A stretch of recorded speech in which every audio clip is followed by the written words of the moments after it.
الحمدللہ اسلام میں معاف کر دینے کی بڑی اہمیت ہے۔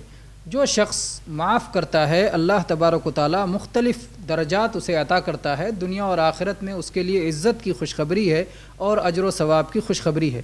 اللہ تعالیٰ نے فرمایا وَسَارِعُوا إِلَىٰ مَغْفِرَةٍ مِّن رَبِّكُمْ وَجَنَّةٍ عَرْضُهَا السَّمَاوَاتُ وَالْأَرْضُ أُعِدَّتْ لِلْمُتَّقِينَ، تیزی سے آگے بڑھو اس جنت کی طرف اور اپنے رب کی مغفرت کی طرف، اور اس جنت کی طرف جس کی کشادگی آسمان و زمین کے مطابق ہے اور اسے متقیوں کے لیے تیار کیا گیا ہے۔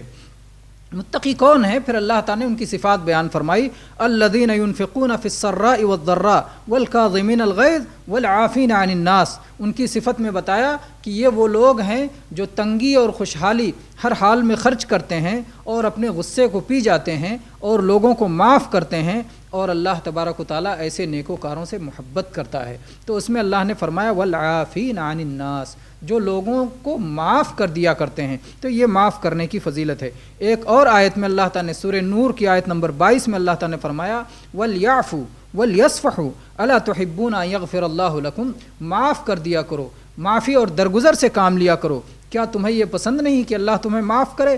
اسی طرح سے اللہ کے نبی کریم صلی اللہ علیہ وسلم نے فرمایا ما زاد اللہ عبدا بعفو الا عزا، صحیح مسلم کی 2588 نمبر کی حدیث ہے کہ اللہ تبارک و تعالیٰ کسی بندے کو معافی کے ذریعے سے اس کی عزت کو بلند ہی کرتا ہے۔ تو جب کوئی بندہ معاف کر دیتا ہے تو اللہ تعالیٰ اس کو اور بلند فرماتا ہے، اسے اور عزت سے نوازتا ہے۔